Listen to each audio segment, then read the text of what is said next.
My self professor रौनक गामी। तो last lecture में हमने क्या देखा था बेटा? लास्ट लेक्चर में हमने देखा था व्हाट इज टैक्स, ठीक है, क्या टैक्सेशन सिस्टम क्या होता है इंडिया का। तो टैक्सेशन सिस्टम में tax divided into how many parts? 2 parts. Number 1 direct tax, number 2 indirect tax.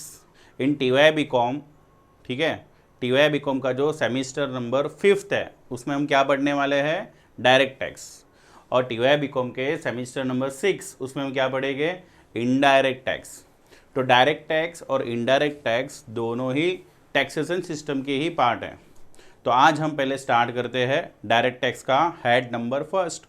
Head number first क्या है डायरेक्ट टैक्स में? याद करो मैंने क्या पढ़ाया था? Direct tax majorly divided into 5 heads. कितने हेड्स में डायरेक्ट टैक्स डिवाइडेड है? तो टोटल 5 हेड्स है। Number 1 income from salary, number 2 income from house property, number 3 income from business and profession, number 4 income from capital gain, and last one number 5 income from other source. ऐसी कोई भी income जो first 4 heads में cover नहीं होती वो कहाँ taxable होगी? इनकम फ्रॉम अदर सोर्स में, ठीक है। लेकिन आज हम क्या पढ़ने वाले हैं? Income from salary. क्योंकि जैसे ही आपका ग्रेजुएशन कंप्लीट होगा आप सब कहाँ काम करोगे? कोई मल्टीनेशनल कंपनी में काम करेगा, कोई छोटी मोटी कोई फर्म में काम करेगा, या तो कोई इंसान अपना बिजनेस स्टार्ट करेगा। ये सब चीज़ करने के लिए आपको थोड़ा बहुत नॉलेज होना चाहिए टैक्सेशन सिस्टम ऑफ इंडिया का। वो टैक्सेशन सिस्टम में सबसे मेन इंपॉर्टेंट टॉपिक है इनकम फ्रॉम सैलरी। आपका जो सैलरी आता है उसमें क्या क्या प्रोविजंस होते हैं, क्या क्या रूल्स रेगुलेशन होती है, टैक्सेशन सिस्टम क्या है सैलरी के लिए, वो हम ये चैप्टर में डिटेल में पढ़ेंगे, ठीक है। तो let's start our chapter number first. जो फर्स्ट हेड ऑफ इनकम है income from salary. Income from salary पढ़ने से पहले थोड़ा नॉलेज होना चाहिए कि सैलरी किसको मिलती है। सैलरी वही लोगों को मिलती है जो काम करते हैं। कहाँ जाके काम करेंगे? तो चाहे आप छोटी दुकान में काम कर लो, चाहे आप कोई मल्टीनेशनल कंपनी में काम कर लो, ठीक है, आपको आपकी सर्विस के रिगार्डिंग में क्या मिलेगा? इन रिटर्न्स में सैलरी। और वो सैलरी क्या होती है? टैक्सेबल होती है। उसका कैलकुलेशन कैसे होगा वो हम सीखेंगे ये चैप्टर में, जो चैप्टर का नाम है इनकम फ्रॉम सैलरी। तो देखते हैं। An income is treated as salary if the relation between the payer and receiver. किसका रिलेशन बोला है? Pair and receiver. पेयर मतलब जो पैसा पे कर रहा है वो, रिसीवर मतलब जो पैसा रिसीव कर रहा है वो। क्या होना चाहिए? Master and servant. ध्यान देना, पेयर एंड रिसीवर दोनों का रिलेशन क्या होना चाहिए? Master and servant. मास्टर मतलब कौन बेटा? तो मास्टर मतलब होता है बॉस। सर्वेंट मतलब कौन? तो एम्प्लॉई, ठीक है। मतलब मैं ऐसा बोल सकता हूं कि यहां पर रिलेशनशिप होना चाहिए एम्प्लॉयर एंड एम्प्लॉई का। एम्प्लॉयर मतलब जहां से आप सैलरी रिसीव कर रहे हो, एम्प्लॉई मतलब जो एम्प्लॉयर के बिहाफ पे काम कर रहा है, ठीक है। In this chapter we have to learn how to prepare statement of income from salary. ये चैप्टर में हम क्या पढ़ेंगे कि how to prepare statement of income from salary. मतलब 5 हेड ऑफ इनकम है तो हमें कितने स्टेटमेंट पढ़ने होंगे? 5 स्टेटमेंट्स पढ़ेंगे। उसमें सबसे पहला स्टेटमेंट क्या है? Income from salary. Second statement क्या होगा? Income from house property. Third statement क्या होगा? Income from business and profession. Fourth वाला क्या होगा? Income from capital gain. And fifth वाला क्या होगा? Income from other source. तो आज हम क्या पढ़ने वाले हैं? Statement of income from salary. अभी इनकम फ्रॉम सैलरी का जो स्टेटमेंट है वो पढ़ने के लिए आपको कितनी चीज़ें पढ़नी होगी? तो 1 बाय 1 देख लेते हैं। Number 1 basic salary. उसके लिए हम नोट नंबर 1 पढ़ेंगे। फिर बेसिक सैलरी क्या होता है, कैसे होता है, ठीक है, उसका टैक्सेशन सिस्टम में क्या इम्पैक्ट होगा। Number 2 allowances. अलाउंसेस मतलब कुछ अमाउंट होता है जो एम्प्लॉयर एम्प्लॉई को पे करता है टू मीट देयर एक्सपेंसेस। जैसे ट्रैवलिंग का खर्चा दे दिया बॉस ने, टिफ़िन का खर्चा दे दिया, फूड एक्सपेंस, ठीक है, रिसर्च का कुछ पैसा दे दिया, डेली का अलाउंसेस दे दिया। डेली छोटे मोटे खर्चे होते हैं एक एम्प्लॉई को during the type of the job, during the time of services, तो वो सारे खर्चे हो गए।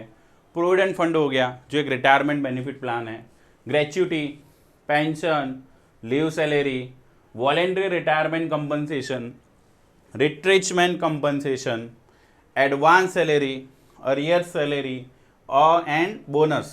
एंड लास्ट हम पढ़ेंगे परक्यूजिट्स जो over and above of the salary मिलती है। परक्यूजिट को हम फैसिलिटी भी बोल सकते हैं, ठीक है। ये सब मिलने के बाद आपको क्या मिल जाएगा, ग्रॉस सैलरी। अब इसको ग्रॉस सैलरी क्यों बोला गया है, क्योंकि अभी भी इसमें से कुछ ना कुछ डिडक्शंस आपको मिलेंगे।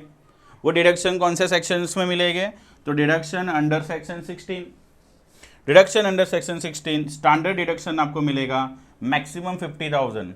मतलब चाहे कोई भी एम्प्लॉई हो, गवर्नमेंट एम्प्लॉई हो या प्राइवेट एम्प्लॉई हो, उसकी सैलरी से कितना अमाउंट डिडक्ट हो जाएगा, 50,000। मतलब वो 50,000 पे टैक्स पे करने की ज़रूरत नहीं है। Suppose your salary will be 3 lakh rupees entire year, then taxable amount will be 2,50,000, क्योंकि 50,000 का आपको क्या मिलता है, स्टैंडर्ड डिडक्शन, जो हर एम्प्लॉय को मिलेगा, चाहे वो प्राइवेट एम्प्लॉय हो, चाहे वो गवर्नमेंट एम्प्लॉय हो, चाहे वो अदर एम्प्लॉयज़ हो। नेक्स्ट है एंटरटेनमेंट अलाउंसेस, उसके बाद है profession tax, and then last में आपको मिलेगा टैक्सेबल इनकम फ्रॉम सैलरी। ये सब चीज़ें हम डिटेल में देखेंगे वन बाय वन, स्लोली। कुछ भी डाउट होगा तो आप कमेंट बॉक्स में कमेंट कर सकते हो, ठीक है। तो let us start our first note. Note number 1 क्या है, जरा ध्यान से देखना। देखो, note number 1 is a basic salary. Basic salary मतलब क्या होता है, whenever you join any organisation, जब भी आप कोई भी कंपनी ज्वाइन करते हो तो आपको क्या दिया जाता है, एम्प्लॉयमेंट लेटर।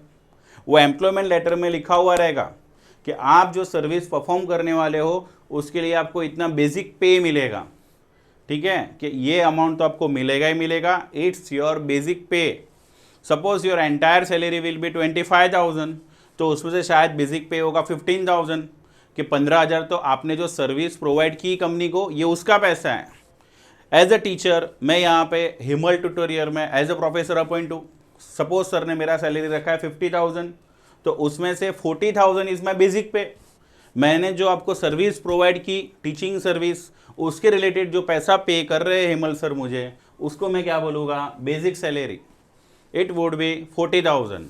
भले मेरा सैलरी डिसाइड हुआ है 50,000, क्योंकि बाकी 10,000 तो क्या होगा, allowances and perquisite, extra benefit, ठीक है। तो देखो क्या लिखा है, basic salary is fully taxable. जो भी बेसिक सैलरी मिलती है उस पर टैक्स लगाना चाहिए। If net basic salary is given, याद रखना पूरे टैक्सेशन में जहां पे भी आपको नेट वर्ड मिले, then try to convert it into gross. Net को आपको कन्वर्ट करना पड़ेगा किसमें, ग्रॉस में। If net basic salary is given in the question, then convert into क्या, gross.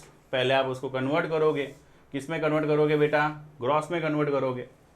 Adding back the items which are deducted from the employees basic salary. ऐसा कोई भी चीज़ जो आपने बेसिक सैलरी से डिडक्ट किया था उसको वापस से ऐड बैक कर लो, ताकि आपको क्या मिल जाए, gross salary. Like for example provident fund contribution, profession tax and etcetera. Next है note number 2, allowances. Allowances are the fix amount. Allowances are what, तो बेटा याद रखना फिक्स अमाउंट है, फिक्स, ठीक है। Allowances are fix amount received on monthly basis, हर महीने आपको मिलेगा। For a particular expenses all the allowances are fully taxable except following. Allowances के नाम पे जो भी पैसा मिलेगा सब टैक्सेबल है, सिर्फ कुछ अलाउंसेस को छोड़ के। वो कुछ अलाउंसेस क्या होंगे, उसके टैक्स सिस्टम्स क्या है, वो हम देखेंगे। तो देखो, next exempt allowances. Exempt allowances मतलब इस पे टैक्स पे करने की ज़रूरत नहीं है, it's called exempt allowances. Exempt allowances में सबसे पहला अलाउंसेस क्या है, ट्रांसपोर्ट अलाउंसेस। एग्जेम्प्ट अलाउंसेस में सबसे पहला अलाउंसेस क्या है बेटा, तो it's called transport allowances. Transport allowances का दूसरा नाम क्या है, कम्यूटेशन अलाउंसेस। कम्यूटेशन अलाउंसेस मतलब क्या, तो एम्प्लॉयर एम्प्लॉई को पैसा दे रहा है। अगेन आई एम रिपीटिंग, कौन किसको पैसा दे रहा है, एम्प्लॉयर एम्प्लॉई को पैसा दे रहा है। क्यों पैसा पे कर रहा है, तो for performance of the journey between office and residential, मतलब घर से ऑफिस और ऑफिस से घर जाने के लिए। मतलब क्या मैं इसको ऐसे बोल सकता हूँ कि ये पैसा मिल रहा है आर से ओ और ओ से आर परफॉर्मेंस करने के लिए, ठीक है। ये पैसा कैसे मिलेगा, R to O and O to R, ये परफॉर्मेंस करने के लिए जो भी पैसा मिल रहा है उसे हम क्या बोलेंगे, ट्रांसपोर्ट अलाउंसेस। मैक्सिमम कितना, अलाउंसेस अलाउड है 3200 पर मंथ, ठीक है। आपको कितना अमाउंट एग्जेम्प्ट होगा 3200। लाइक फॉर एग्जाम्पल सपोज आपको आपके बॉस ने दिया है 5000 रुपीज़, हमें एम्प्लॉयर से पैसा मिल रहा है, कितना मिल रहा है बेटा, तो 5000, तो एग्जाम कितना होगा 3200। सर रिमेनिंग अमाउंट क्या करेंगे, टैक्सेबल, आउटर कॉलम। नेक्स्ट देखो चिल्ड्रन एजुकेशन अलाउंसेस, ये आपका सेकंड अलाउंसेस है। क्या लिखा है देखो, चिल्ड्रन एजुकेशन अलाउंसेस मैक्सिमम कितना अलाउ है 100 रुपीज़ PMPC। क्या बोलोगे आप, 100 रुपीज़ PMPC। अच्छा PMPC मतलब क्या होता है, पर मंथ पर चाइल्ड, 100 रुपया पर मंथ पर चाइल्ड। और मैक्सिमम कितने बच्चों के लिए मिलेगा, तो मैक्सिमम फॉर 2 चिल्ड्रन। मतलब याद क्या रखोगे, children education allowances exempt 100 rupees PMPC per month पर चाइल्ड, मैक्सिमम 2 चिल्ड्रन। इसको याद रखने का टेक्निक क्या है, हम दो हमारे दो, ज़्यादा हुआ आर्मी में दो, ठीक है, मतलब देश के लिए भी कुछ सोचो। नेक्स्ट क्या है देखो, चिल्ड्रन हॉस्टल अलाउंसेस। अब बच्चे पढ़ेंगे बट कहाँ जाके पढ़ेंगे, तो हॉस्टल में। तो चिल्ड्रन हॉस्टल अलाउंसेस कितना एग्जेम्प्ट है, तो मैक्सिमम 300 रुपीज़ पर मंथ पर child, maximum 2 children. Again I am repeating, maximum 300 rupees per month पर चाइल्ड, मैक्सिमम 2 चिल्ड्रंस। तो पहला था हमारा ट्रांसपोर्ट अलाउंसेस, जो किसको मिलता है, सिर्फ और सिर्फ फिजिकली हैंडीकैप पर्सन को। सपोज आप फिजिकली हैंडीकैप नहीं हो और आपको ट्रांसपोर्ट अलाउंसेस मिल रहा है, तो ट्रांसपोर्ट अलाउंसेस के नाम पे जितना भी पैसा मिलेगा full amount will be taxable. Again I am repeating, if you receive transport allowances from your employer and you are not a handicapped person, then full amount will be taxable, no exemption, कुछ भी exemption मिलेगा नहीं, ठीक है। फिर next हमने क्या देखा था, children education allowances. Children education allowances मतलब क्या होता है, पढ़ेगा इंडिया तो बढ़ेगा इंडिया। गवर्नमेंट चाहती है कि हर बच्चा पढ़ाई करे, पढ़ाई के लिए मोटिवेशन के लिए आपको आपके एम्प्लॉयर से क्या मिल रहा है, पैसा मिल रहा है। मतलब बच्चे आपके हैं बट पैसा कौन पे कर रहा है, एम्प्लॉयर पे कर रहा है, चलेगा कोई दिक्कत नहीं है। लेकिन एग्जाम कितना होगा, only and only 100 rupees per month पर चाइल्ड, वो भी मैक्सिमम 2 चिल्ड्रन, हम दो हमारे दो। नेक्स्ट चिल्ड्रन हॉस्टल अलाउंसेस, यहाँ पे भी बच्चों को हॉस्टल का पैसा दिया जा रहा है, कौन पैसा पे करेगा, अगेन ये पैसा पे करेगा एम्प्लॉयर। किसको पे करेगा, एम्प्लॉई को। क्यों पे करेगा, उसके बच्चे का हॉस्टल का खर्चा। समझो एम्प्लॉयर ने पे किया 5000 rupees per month, but exam कितना होगा 300 rupees, that means 4700 will be taxable. और वो भी 300 रुपीज़ क्या है, PMPC पर मंथ पर चाइल्ड, मैक्सिमम 2 चिल्ड्रन, ठीक है। चलो आगे बढ़ते हैं। नेक्स्ट है travelling on tour allowances, amount spend is equal to amount exam, जितना खर्चा करोगे उतना एग्जाम्प्ट होगा। फिर एक कन्वेंस अलाउंसेस, कन्वेंस अलाउंसेस मतलब क्या होता है बेटा, तो लोकल ट्रैवलिंग। लोकल ट्रैवलिंग मतलब क्या होता है कि समझो हमने हमारे ऑफिस के इंटरनल ट्रैवलिंग के लिए कुछ पैसे दिए हैं एम्प्लॉई को। अभी एम्प्लॉई ऑफिस का छोटा मोटा काम करने के लिए one place to another place जाते रहेगा, कभी बोरीवली से विरार जाएगा, कभी विरार से नायगांव जाएगा, या तो कभी बॉम्बे से वो अहमदाबाद जाएगा फॉर द कंपनीज वर्क, ठीक है। तो कंपनी के काम के लिए जो भी पैसा मिलता है आपको ट्रैवलिंग करने के लिए, दैट्स कॉल्ड कन्वेंस अलाउंसेस। समझो कंपनी में कुछ यूनिफॉर्म है तो यूनिफॉर्म अलाउंसेस, फिर एक डेली अलाउंसेस, फिर है हेल्पर अलाउंसेस। समझो कंपनी ने आपको हेल्पर प्रोवाइड किया है तो वो हेल्पर का जो भी पैसा होगा वो कंपनी पे करेगी। नेक्स्ट है रिसर्च अलाउंसेस। हर कंपनी में छोटा मोटा क्या होता है, रिसर्च डिपार्टमेंट। और रिसर्च डिपार्टमेंट के जितने भी खर्चे होते हैं, जितने भी एक्सपेंस होते हैं, वो पे करने के लिए जो भी पैसा पे करते हैं, इट्स कॉल्ड रिसर्च अलाउंसेस, ठीक है। तो again travelling and tour allowances, transfer allowances, conveyance allowances, uniform allowances, daily allowances, helper allowances, research allowances, ये सारे अलाउंसेस में एग्जेम्पशन का लिमिट कितना है, तो exempt amount will B amount spend, मतलब तुम जितना खर्चा करोगे उतना एग्जेम्प्ट। सपोज क्वेश्चन में दिया है डेली अलाउंसेस ₹6000, ब्रैकेट में दिया होगा amount spend ₹4000, then exempt will be 4000। It means amount received 6000 less amount spend 4000, taxable amount is equal to 2000। ठीक है, आई होप आपको समझ में आया होगा। नेक्स्ट हम देखते हैं HR which is very important part of the salary chapter. आपको सैलरी के चैप्टर में HRA रिलेटेड क्वेश्चंस ज़्यादा आ सकते हैं। इन TY BCom लेवल ये देखा गया है कि HRA के क्वेश्चंस यूनिवर्सिटीज़ पूछती है। तो HRA क्या होता है वो देखो, हाउस रेंट अलाउंसेस, मतलब ऐसा कोई भी एम्प्लॉई जो भाड़े पे रह रहा है और उसका रेंट कौन पे कर रहा है, घर का एम्प्लॉयर पे कर रहा है, ठीक है। तो house rent allowances HRA exempt only if employee is actually paying rent। अगर एम्प्लॉई एक्चुअली रेंट को पे करेगा तो ही हाउस रेंट अलाउंसेस एग्जेम्प्ट है, अदरवाइज वो एग्जेम्प्ट नहीं है। कितना एग्जेम्प्ट होगा तो देखो उसके लिए एक फॉर्मूला है बेटा। फॉर्मूला क्या लिखा है पढ़ो जरा, 50 और 40% of salary, actual amount paid, rent paid minus 10% of salary. चलो याद किसे रखोगे, 50 और 40% of salary, actual amount received या तो actual amount paid, rent paid minus 10% of salary. ये सारा अमाउंट आपको क्वेश्चन में दिया हुआ रहेगा, आपको जस्ट ये फॉर्मूला अप्लाई करना है। सर ये तीन में से जो अमाउंट आएगा उसके साथ क्या करेंगे, विच एवर इज लोअर, ठीक है। ये तीन को हमें क्या करना है, कंपेयर करना है, उसमें से जो भी सबसे छोटा अमाउंट होगा वो हम लिखेंगे, ठीक है। तो ये तीन में से हम क्या करेंगे, विच एवर इज लोअर, याद रखना। अब देखो 50% कब लेना है और 40% कब लेना है। 50% कब लोगे, 50% if rent is paid in Mumbai, Delhi, Chennai, Kolkata, that's called metro city. अगर आपको रेंट पे किया है, अगर आपने ड्यूटी परफॉर्म किया है किधर, मुंबई, दिल्ली, चेन्नई, कोलकाता, तो आपको मिलेगा 50%। 40% if rent is paid in other place. क्यों वहाँ पे 50, क्यों यहाँ पे 40? क्योंकि यहाँ पे 50% इसलिए रखा गया है क्योंकि ये मेट्रो सिटीज़ है, यहाँ पे भाड़ा ज़्यादा होता है, यहाँ पे रेंट ज़्यादा होता है as compare to other cities in India, इसलिए इनको अलाउंसेस भी ज़्यादा मिलना चाहिए। रेस्ट ऑफ द पार्ट में अलाउंसेस कम मिलेगा। क्यों कम मिलेगा, क्योंकि वहाँ पे एम्प्लॉय को रहने का खर्चा कम होगा, ऑपरेटिंग खर्चा will be less than metro cities. आप गाँव चले जाओ और आप मुंबई में आके काम करो, दोनों में फ़र्क होगा। गांव में आपके एक्सपेंसेस कम हो गए, बट बॉम्बे जैसी सिटी में या मुंबई जैसी सिटी में या दिल्ली में या चेन्नई में या कोलकाता में आपका एक्सपेंसेस ज़्यादा होगा। दैट्स वाई यहाँ पे 50% है और यहाँ पे 40% है। अब हम देखते हैं कि सैलरी मतलब क्या।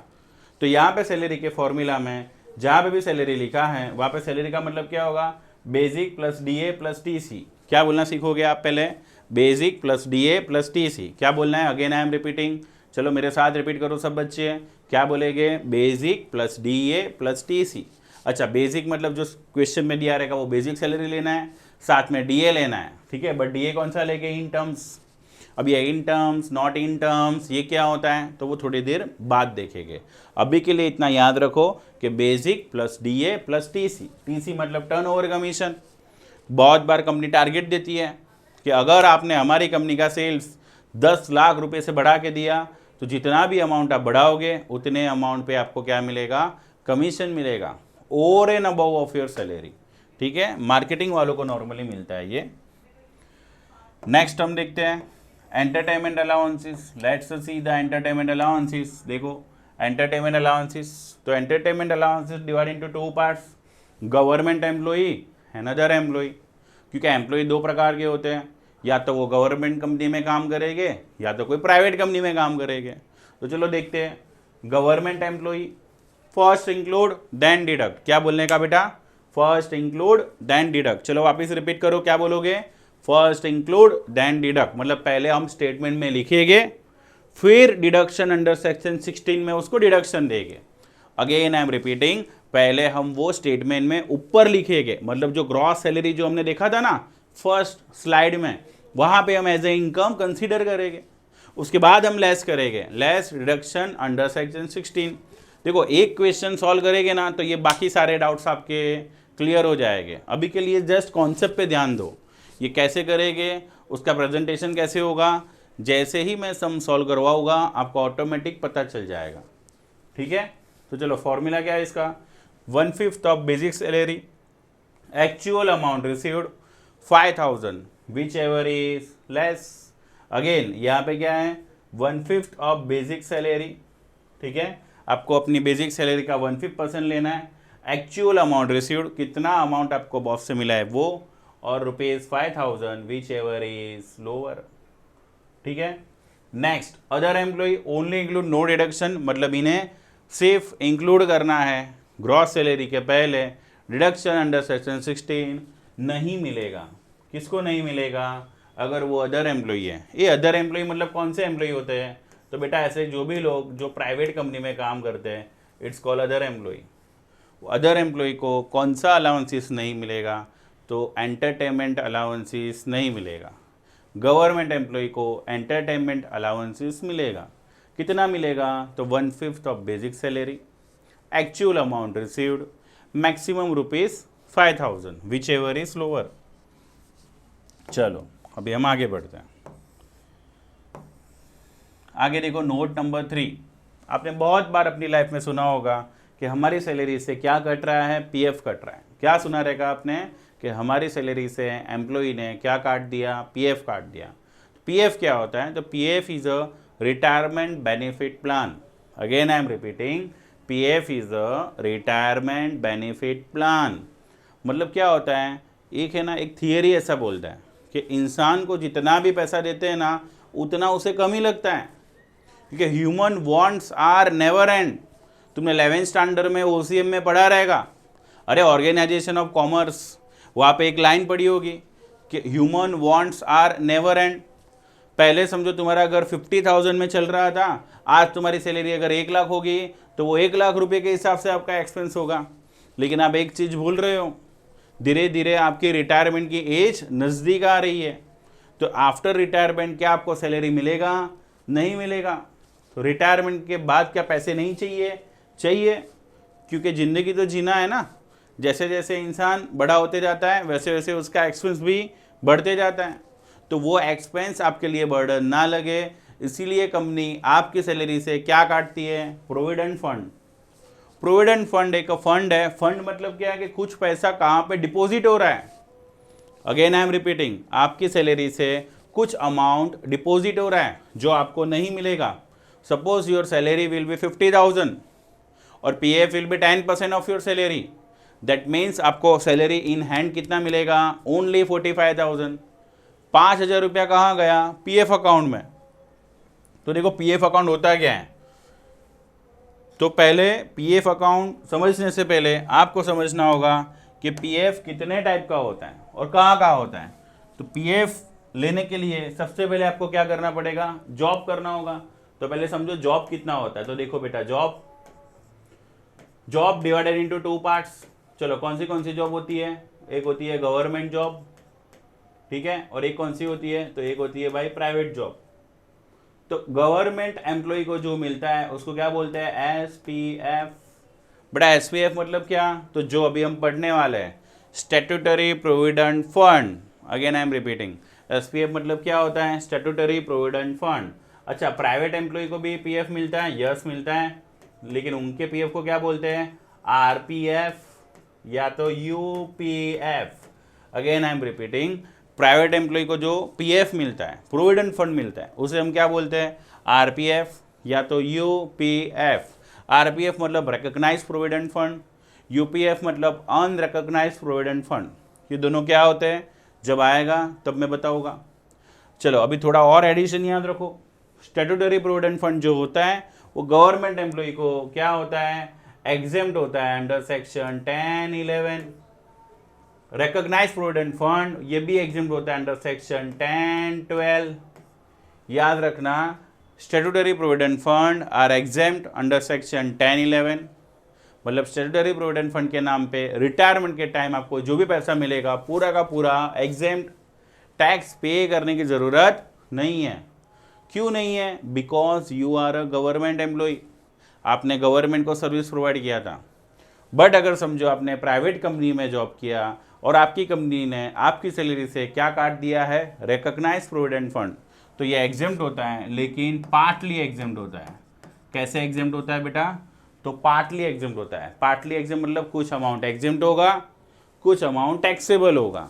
अभी वो एग्जेम्प्ट कितना होगा, टैक्सेबल कितना होगा, उसके लिए फॉर्मूला है। वो हम आगे बढ़ेंगे। और लास्ट है यूपीएफ, अनरिकॉग्नाइज्ड प्रोविडेंट फंड, ठीक है, इट इज़ फुल्ली टैक्सेबल। तो चलो एक एक करके पहले रीड करते हैं, पहले देखते हैं। तो number 1 statutory provident fund. I hope आपको प्रॉपरली क्लियरली दिख रहा है। एक बार समझना, लाइफ टाइम तक ये सारी चीज़ें याद रखनी है, क्योंकि हर इंसान जॉब तो करेगा ही, जॉब नहीं करेगा तो बिजनेस करेगा। आपके पास जो एम्प्लॉइज़ आएंगे उनकी सैलरी से आपको काटना होगा प्रोविडेंट फंड। तो प्रोविडेंट फंड के रूल्स क्या होते हैं, रेगुलेशंस क्या होते हैं, वो अगर थोड़ा बहुत पता होगा तो बिजनेस करना या जॉब पे जाना इजी लगेगा। तो number first statutory provident fund which is given to only and only government employ. Again I am repeating, statutory provident fund which is received by only and only government employ. कौन provide करेगा इन्हें, तो या तो central government या तो state government या तो any government department where employee will be work. आप जो भी गवर्नमेंट डिपार्टमेंट में वर्क करोगे वो डिपार्टमेंट आपको पूरा सैलरी नहीं देगा, कुछ अमाउंट काट देगा। किस चीज़ के लिए काटेगा, तो आपके फ्यूचर बेनिफिट के लिए। जब आप रिटायर होगे तब आपको वो पैसा मिलेगा। अब देखो, मैंने कब से मैं आपको बोल रहा हूँ बेनिफिट बेनिफिट बेनिफिट। अब आप सोचोगे कि सर हमारा सैलरी 5000 है, ठीक है, सॉरी हमारा सैलरी 50,000 है और सैलरी से 5,000 डिडक्ट कर लिया, तो हमारा बेनिफिट क्या हुआ, हमें 50 मिलना चाहिए, उसकी जगह कितना मिल रहा है 45,000। स्टिल मैं बोल रहा हूँ कि it is beneficial for you. क्यों, क्योंकि फॉर्मूला देख क्या लिखा है, एम्प्लॉई कॉन्ट्रीब्यूशन। आपकी सैलरी से जो 5,000 रुपीज़ काट दिए थे उसे हम क्या कर देंगे, इग्नोर फॉर टैक्स कैलकुलेशन। उस पर टैक्स पे करने की ज़रूरत नहीं है। नॉर्मली क्या होता है, एम्प्लॉई ने जितना पैसा कंट्रीब्यूट किया है उतना ही पैसा एम्प्लॉयर भी कंट्रीब्यूट करेगा on behalf of the employee. मतलब अगर आपकी सैलरी से 5,000 कट रहा है पीएफ के नाम पे, तो आपके ही लिए आपके बॉस वापस से 5,000 इंट्रोड्यूस करेंगे। तो टोटल पीएफ अकाउंट में कितना पैसा डिपॉजिट होगा, 10,000। मतलब हमने तो सिर्फ पे किया था 5,000, एडिशनल 5,000 कौन पे कर रहा है, हमारा बॉस। तो अच्छी बात है, हमारा सेविंग हो रहा है। तो देखो प्रोविडेंट फंड बनता कैसे है, ये देखो स्टैट्यूटरी प्रोविडेंट फंड बनता कैसे है। तो number 1 employee contribution, number 2 employer contribution और नंबर 3 इंटरेस्ट। ये दोनों जो कॉन्ट्रीब्यूशन है उस पर हमें क्या मिलेगा, इंटरेस्ट मिलेगा, ठीक है। तो एम्प्लॉई कॉन्ट्रीब्यूशन इग्नोर, क्योंकि हमारी सैलरी से काटा है। एम्प्लॉयर कॉन्ट्रीब्यूशन बेनिफिट है, बट फिर भी गवर्नमेंट ने क्या बोला है, हम उसको एग्जेम करेंगे। क्यों एग्जेम करेंगे, क्योंकि गवर्नमेंट चाहती है कि हर एम्प्लॉयर अपने एम्प्लॉय के लिए सोचे, उसके फ्यूचर के बारे में सोचें। क्योंकि कंपनी का ग्रोथ हो रहा है बट एम्प्लॉई का भी तो ग्रोथ होना चाहिए ना। मतलब याद रखो कि कंपनी के ग्रोथ में ही हमें देखना है क्या, हमारा ग्रोथ। जैसे जैसे कंपनी का डेवलपमेंट होगा वैसे वैसे हमारा भी डेवलपमेंट होना चाहिए। वो डेवलपमेंट कैसे होगा, आपके कॉन्ट्रीब्यूशन से। तो एम्प्लॉयर भी कंट्रीब्यूट करेगा कुछ अमाउंट और दोनों के कंट्रीब्यूशन पे क्या मिलेगा, इंटरेस्ट। ये पैसा समझो डिपॉजिट किए जा रहे हैं first year, second year, third year, fourth, fifth, six, ऐसा करके total 30 years of service complete हो गया और अभी मेरा रिटायरमेंट का टाइम आ गया। तो रिटायरमेंट के टाइम मुझे वो पैसा लमसम अमाउंट मिलेगा। किसको मिलेगा ये अमाउंट, या तो एम्प्लॉई को मिलेगा या तो उसके फैमिली मेंबर को, अगर एम्प्लॉई बीच में मर गया तो। क्योंकि लाइफ इज अनसर्टन ना, इसका कोई भरोसा नहीं है।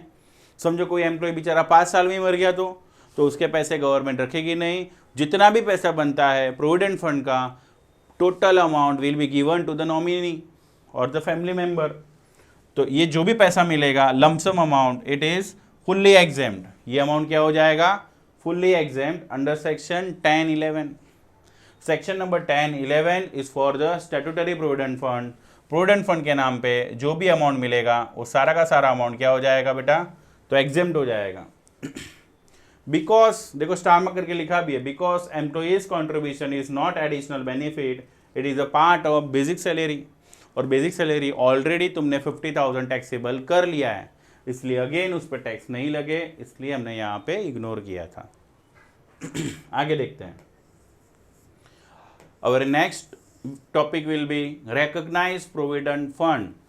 तो पहले हमने क्या पढ़ा था, स्टैट्यूटरी प्रोविडेंट फंड। वो किसको मिलता है, गवर्नमेंट एम्प्लॉय को। कौन से सेक्शन में एग्जेम्प्ट हो रहा है, under section 10(11). Next one will be recognise provident fund, देखो क्या लिखा है बेटा, recognise provident fund. Recognise provident fund में भी again same, employee contribution, employer contribution और इंटरेस्ट, मतलब 3 लोगों का पैसा जोड़ के एक अमाउंट मिलता है, वो अमाउंट को क्या बोलते हैं, provident fund. Again I am repeating, आपको 3 अमाउंट याद रखना है, employee contribution ignore, employer contribution, और दोनों के कंट्रीब्यूशन पे क्या मिलेगा, इंटरेस्ट। मतलब ये पीएफ का पैसा इनडायरेक्टली कहाँ ना कहाँ तो इन्वेस्ट कर रहे हैं हम, या तो वो गवर्नमेंट डिपार्टमेंट में इन्वेस्ट हो रहा है या तो कहीं और इन्वेस्ट हो रहा है। तो सर रिकॉग्नाइज प्रोविडेंट फंड और स्टैट्यूटरी प्रोविडेंट फंड में फ़र्क क्या है, फ़र्क एक ही है, रिकॉग्नाइज प्रोविडेंट फंड और स्टैट्यूटरी प्रोविडेंट फंड में स्टैट्यूटरी प्रोविडेंट फंड का पूरा पैसा पहले यूज़ करती है गवर्नमेंट, और रिकॉग्नाइज प्रोविडेंट फंड में यही पैसा गवर्नमेंट यूज़ करती है, बट गवर्नमेंट एम्प्लॉय का नहीं होता है। सर कुछ समझ में नहीं आ रहा है तो सोचो और समझो आप वर्क कर रहे हो रिलायंस प्राइवेट लिमिटेड में, रिलायंस ने आपका रिकॉग्नाइज प्रोविडेंट फंड काट दिया। अब रिकॉग्नाइज प्रोविडेंट फंड का एग्जैक्ट मीनिंग क्या होता है, तो amount invested as per government direction. Reliance ने जो भी पीएफ का अमाउंट आपकी सैलरी से डिडक्ट किया था, वो पैसा रिलायंस ने अपनी मर्जी से इन्वेस्ट नहीं किया, एज पर गवर्नमेंट डायरेक्शन वो पैसा इन्वेस्ट किया। गवर्नमेंट ने ऐसा बोला रिलायंस को कि सुनो, ये साल जो भी पीएफ का पैसा आया सब पैसा आप लगा दो रोड अथॉरिटी ऑफ इंडिया में, क्योंकि हमें रोड्स डेवलप करना है। थोड़ा पैसा दे दो सेंट्रल गवर्नमेंट की स्कीम में, क्योंकि सेंट्रल गवर्नमेंट को पैसा चाहिए, उनको पूरा नेशन चलाना है, समझा। तो इसका मीनिंग क्या होता है कि amount invested as per government direction, मतलब मुकेश अंबानी ने अपना दिमाग नहीं लगाया, किसका दिमाग लगाया, तो गवर्नमेंट का, तो ही ये बेनिफिट मिलेगा। क्या बेनिफिट मिलेगा, देखो एम्प्लॉयर कंट्रीब्यूशन पूरा टैक्सेबल नहीं होगा, इसमें से एग्जेम्प्ट हो जाएगा 12% ऑफ सैलरी का 12% हम क्या कर देंगे, एग्जेम्प्ट, ठीक है। और इंटरेस्ट एग्जेम्प्ट अप टू 9.5%, ये स्कीम में जो भी इंटरेस्ट आएगा उसमें से 9.5% हम क्या करेंगे, एग्जेम्प्ट। लमसम अमाउंट मिलेगा, किसको मिलेगा, एम्प्लॉय को मिलेगा on a time of retirement और a death whichever is earlier, fully exam under section 10-12। यहाँ पे सैलरी का मतलब क्या होता है, तो again basic salary, dearness allowances in terms and turnover commission. तो अभी तक हमने कितने पीएफ देखे, तो टोटल हमने 2 पीएफ देखे। Number 1 statutory provident fund, number 2 recognise provident fund. Statutory provident fund given to the government employee, recognized provident fund given to the other employee, ठीक है। चलो अब लास्ट पीएफ हम देखते हैं, बट उसके पहले स्टैट्यूटरी प्रोविडेंट फंड और रिकॉग्नाइज प्रोविडेंट फंड के बाद रिकॉग्नाइज प्रोविडेंट फंड जो था उसके कुछ एडिशनल रूल्स हैं, और रूल्स एक बार पढ़ लो। तो देखो रूल्स में क्या लिखा है कि lump sum amount received from recognised provident fund is fully exempt only if employee has rendered मतलब प्रोवाइड करना service for at least 5 years, at least 5 साल तक अगर वो एम्प्लॉई ने सर्विस प्रोवाइड किया रहेगा। फिर अगर उसने वो ऑर्गेनाइजेशन छोड़ दिया और पीएफ का अमाउंट विड्रॉ किया then it is exempt. But समझो आपने 2 साल ही काम किया या 3 साल काम किया या 1 साल काम किया या 5 साल के पहले आपने रिटायरमेंट ले लिया, then this amount will be fully taxable. If the employee retire before the terms of 5 year, 5 साल के पहले ही अगर एम्प्लॉई कंपनी छोड़ के जा रहा है, then the exemption in respect of employer contribution and the interest that is in past shall be withdraw. तो वो exemption गवर्नमेंट विड्रॉ कर लेंगे। However, in the following case, exemption will not be withdraw. लेकिन कुछ case में ये exemption withdraw नहीं होगा, 5 साल के पहले भी कंपनी छोड़ दिया तो भी चलेगा। ऐसे केसेस कौन से हैं तो देखते हैं। Case number 1, the employee is retire due to uncontrollable reason. देखो मुझे तो काम पे आना है लेकिन मैं आ नहीं पा रहा हूँ, क्यों, डेथ हो गई, एक्सीडेंट, अरे कोविड हो गया, अभी बीच में कोरोना चल रहा था, बहुत सारे एम्प्लॉई की डेथ हो गई, ठीक है। तो अगर डेथ हो गई तो वो एम्प्लॉई काम पे जा सकता है, नहीं जा सकता है, तो that's why it is fully exempt. Next क्या लिखा है, एम्प्लॉयर्स बिजनेस इज डिसकंटिन्यू, हमें तो काम पे जाना है लेकिन बॉस का कंपनी ही बंद हो गया, डूब गया, तो जो भी प्रोविडेंट फंड का पैसा होगा जो डिपॉजिट किया रहेगा वो हम विड्रॉ कर सकते हैं before the terms of 5 year, ठीक है। और next the employee has retire and join, employ retire हो गया और उसने ज्वाइन कर लिया new employer within an instruction that balance recognised provident fund should be transfer to the new employer. मतलब एक पीएफ अकाउंट नंबर होता है, जैसे आप सबका परमानेंट अकाउंट नंबर होता है, पैन कार्ड नंबर होता है, वैसे ही सबका पीएफ अकाउंट होता है। आप एक कंपनी से दूसरी कंपनी में शिफ्ट हो रहे हो, विद इन अ 5 ईयर चलेगा, ठीक है, टैक्स नहीं लगेगा, लेकिन वो पीएफ अकाउंट नंबर आपको कंटिन्यू करना होगा। ओके, और लास्ट टॉपिक है हमारा अनरिकॉग्नाइज्ड प्रोविडेंट फंड। तो our next provident fund will be unrecognised provident fund. तो देखो अभी तक हमने क्या क्या देखा, रिकॉग्नाइज्ड प्रोविडेंट फंड, फिर हमने देखा था स्टैट्यूटरी प्रोविडेंट फंड। चलो फटाफट सेक्शंस बताओ। Statutory provident fund exempt under section 10(11). Sir याद कैसे रखेंगे, 1 और 1 11, ओ मेरे यारा। क्या बोलोगे, 1 और 1 11, ओ मेरे यारा, और 11 के बाद आता है 12। अरे देखो फटाफटा वापिस से याद कैसे रखोगे, 1 और 1 11, ओ मेरे यारा, 11 के बाद आता है बोलो 12, ठीक है। तो 12 नंबर में कौन एग्जेम्प्ट होता है, 12 नंबर में एग्जेम्प्ट कौन होता है, तो recognised provident fund, statutory provident fund under section 11। चलो अभी last one, unrecognised provident fund, employee contribution ignore, employer contribution exempt, and interest fully exempt. मतलब ये डायग्राम सेम लग रहा है आपको? यस, मैंने आपको पहले ही बोला कि पीएफ के डायग्राम सेम है। 3 चीजों से तुम्हारा पीएफ बनता है। Number 1 employee contribution, number 2 employer contribution, number 3 interest, और एक डब्बा बनेगा, वो डब्बे को क्या बोलेंगे, प्रोविडेंट फंड। ये कौन सा पीएफ पढ़ रहे हो, अनरिकॉग्नाइज्ड प्रोविडेंट फंड। सॉरी यहाँ पे थोड़ा सा टाइप एरर हो गया है, आप यहाँ पे रेक्टिफाई कर लो। इसको हम क्या लिखेंगे, अनरिकॉग्नाइज्ड प्रोविडेंट फंड, यहाँ पे यू कर लेना, ठीक है। सारे बच्चे ध्यान देंगे, यहाँ पे हम क्या लिखेंगे, unrecognised provident fund. Lump sum amount मिलेगा ऑन रिटायरमेंट या तो death whichever is earlier. तो देखो अनरिकॉग्नाइज्ड प्रोविडेंट फंड बनता कैसा है बेटा, तो उसमें 4 टोटल कॉन्ट्रीब्यूशन है, दिख रहे हैं आपको। Number 1 employee contribution ignore, number 2 interest on employee contribution, taxable income from other source. जब इनकम फ्रॉम अदर सोर्स पढ़ा होगा तब मैं डिटेल में वापस बताऊंगा, ठीक है। अभी के लिए याद रखो कि प्रोविडेंट फंड में जो एम्प्लॉई ने पैसा कॉन्ट्रीब्यूट किया था वो क्या हो जाएगा, इग्नोर, क्योंकि नो बेनिफिट नो टैक्स, उसमें तो उसने पहले से ही टैक्स पे कर लिया है। अरे 50,000 तो तुम्हारा बेसिक सैलरी था, उसमें तो तुमने पहले से टैक्स दिया है, ठीक है। लेकिन वो 50,000 में से जो 5,000 जो पीएफ के नाम पे तुमने कंट्रीब्यूट किया था, कंट्रीब्यूट मतलब कहा इन्वेस्ट करना, वो इन्वेस्टमेंट पे क्या मिला, इंटरेस्ट। तो 5,000 पे जो इंटरेस्ट मिला वो taxable in the head of income from other source. Sir ये इनकम फ्रॉम अदर सोर्स क्या है, वो थोड़ी देर बाद पता चलेगा। ये चैप्टर खत्म होगा, उसके बाद जैसे जैसे हेड्स ऑफ इनकम पढ़ेंगे वैसे वैसे क्लियरिटी आएगी। अभी के लिए याद रख कि ये चैप्टर में इंटरेस्ट ऑन एम्प्लॉय कंट्रीब्यूशन हम रिकॉर्ड नहीं करेंगे। इसको रिकॉर्ड कहाँ करोगे, तो इनकम फ्रॉम अदर सोर्स में। अच्छा, employer contribution, yes it is taxable in the head of income from salary. क्यों इनकम फ्रॉम सैलरी में टैक्सेबल, क्योंकि वो अपना एम्प्लॉयर बना कभी, जब भी हम वहां पे काम कर रहे थे तभी, ठीक है। मतलब एम्प्लॉयर और एम्प्लॉई रिलेशनशिप मेंटेन है। अगर एम्प्लॉयर और एम्प्लॉई रिलेशनशिप मेंटेन है देन एम्प्लॉयर से जो भी पैसा मिला वो टैक्सेबल होगा इनकम फ्रॉम सैलरी में। अभी जो एम्प्लॉयर ने हमारे बिहाफ पे जो पैसा डिपॉजिट किया था ना अनरिकॉग्नाइज्ड प्रोविडेंट फंड पे, उस पे भी तो मिला रहेगा क्या, इंटरेस्ट। वो इंटरेस्ट भी क्या हो जाएगा, taxable in the head of income from salary. तो याद रखना 2 चीज टैक्सेबल हो रही है इनकम फ्रॉम सैलरी में, 1 चीज टैक्सेबल हो रहा है इनकम फ्रॉम अदर सोर्स में, और नंबर 1 विल बी इग्नोर क्योंकि no benefit no tax.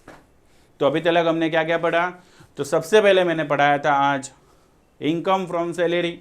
Income from salary में हमने क्या देखा, दिस चैप्टर विल बी या this statement will be calculated when master and servant relation will be maintain.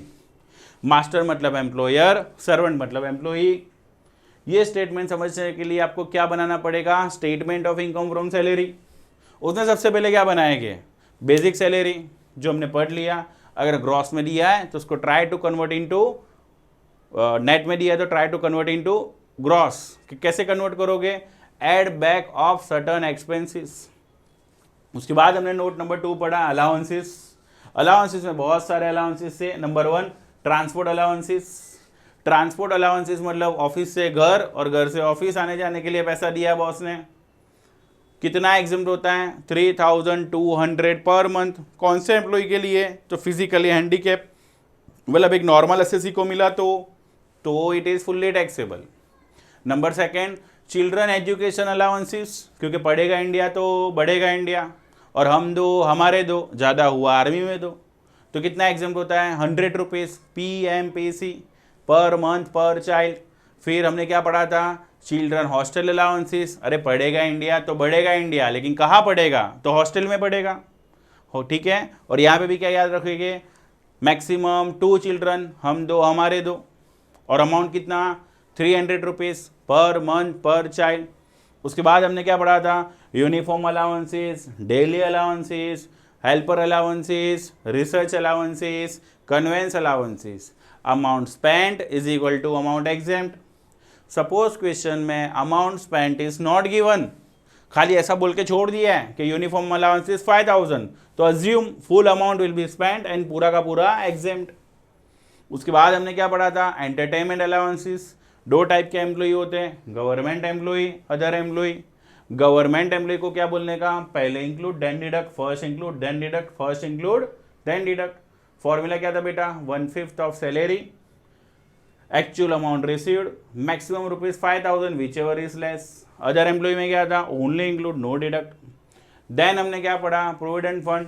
Provident fund के लिए सबसे पहले क्या सोचने का? जॉब। जॉब कितने प्रकार की होती है? 2 प्रकार की, government job, other job. Government job वालों को जो भी पीएफ मिलेगा उसको क्या बोलेंगे? SPF, statutory provident fund. Other employ में देखने का कि अमाउंट कहाँ इन्वेस्ट किया है, क्या वो उनको RPF मिल रहा है या उनको UPF मिल रहा है। RPF मतलब रिकॉग्नाइज्ड प्रोविडेंट फंड, UPF मतलब अनरिकॉग्नाइज्ड प्रोविडेंट फंड। अगर SPF होगा तो एग्जाम अंडर सेक्शन 10, 10, 11, 1 और 1 11, और मेरे 11 के बाद आ गया 12। तो 12 में क्या याद रखोगे? Recognised provident fund, and last one will be unrecognised provident fund. तो PF तक अपना सारा कैलकुलेशंस कंप्लीट है, सारा थियरी कंप्लीट है। We will continue in a next lecture, ठीक है। तब तक जितने भी वीडियोस है प्रीवियस सारे वीडियोस देखिए। कुछ भी डाउट है तो आप कमेंट बॉक्स में जाके कमेंट कर सकते हो, ठीक है। और अदर सब्जेक्ट्स के भी वीडियोस बहुत जल्द आने वाले हैं, तो प्लीज़ बाकी के सब्जेक्ट्स की भी वीडियोस देखिए, और ज़्यादा से ज़्यादा ये चैनल को लाइक, सब्सक्राइब और शेयर करना। Thank you.